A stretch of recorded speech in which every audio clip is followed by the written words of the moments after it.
But you said that Southland wasn't your first church. I have no clue.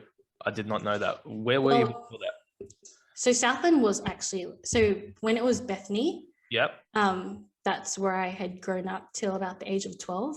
Okay. And then we moved to Nepean Baptist, Mm-hmm. where my dad took on assistant pastor role. Prior to that, he was assistant pastor at Bethany. At Bethany, goes to yeah. Nepean. So you guys basically grow up there in your teen years. Yeah. So I grew up there in my teen years. And then when I was in year 11 or 12, my dad started a church, New Beginnings Baptist Church. And then we were there for about 5 years. And then we just went through stuff as a family, and we just had to focus on our family. So then well, my parents were still going for a bit. I had decided to leave because I was just not frustrated, but the situation we were in as a family, I couldn't handle. It takes a toll. Yeah. And I couldn't handle being at church with people.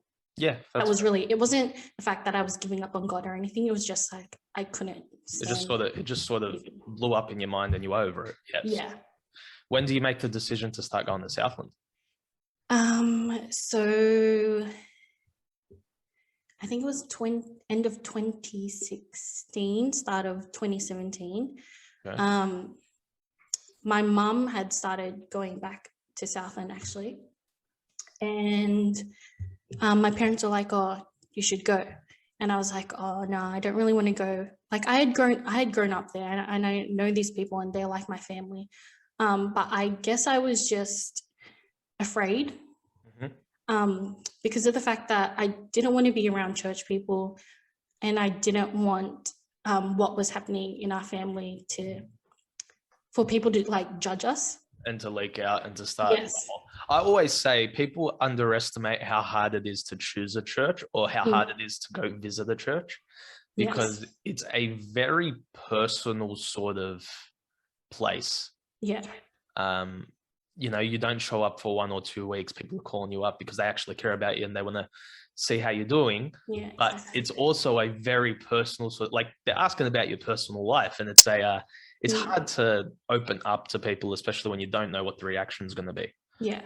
So I found it like really tough and my dad just kept encouraging me, like, you need to go, like both my parents. So I would go like Sunday mornings and I wouldn't really like talk to anyone. I would just like stay near my mom, even though I know these people. Even like my friends, like I would say hi and then as soon as the service finishes, like I'm like, okay, mom, let's go. Very awkward start. Yeah. Yeah. So that happened for, I guess, like, I don't know, maybe 2 months of me going. Yep. And behind like the scenes of like going to church, I had started like hanging out with my friends more.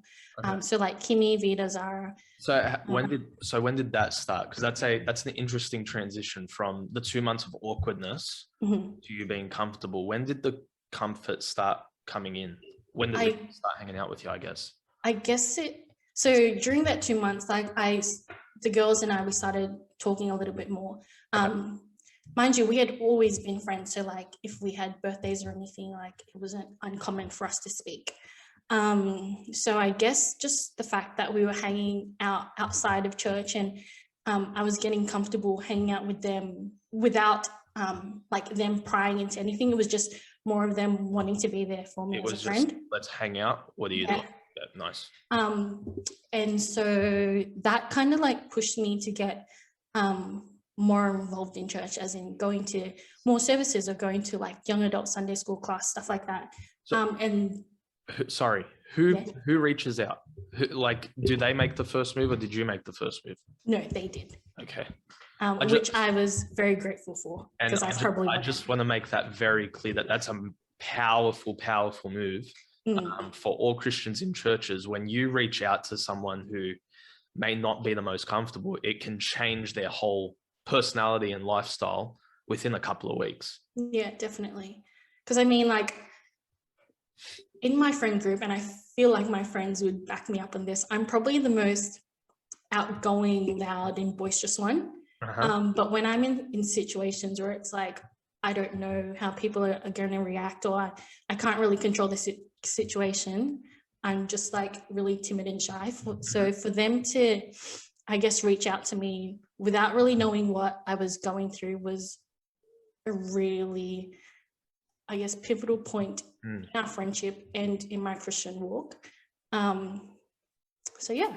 Yeah, I want to give them a rap for that, because that, like I was saying, I don't think we understand as Christians, especially being in church constantly and not really having an issue or just constantly showing up. You don't realize what that first step can do for someone, because if they decided not to do that and they're just like, no, we're going to back off or whatever, you're probably not in the position you're in right now. You know, they really made your life coming back to God so much easier than it could have been. Yeah, definitely.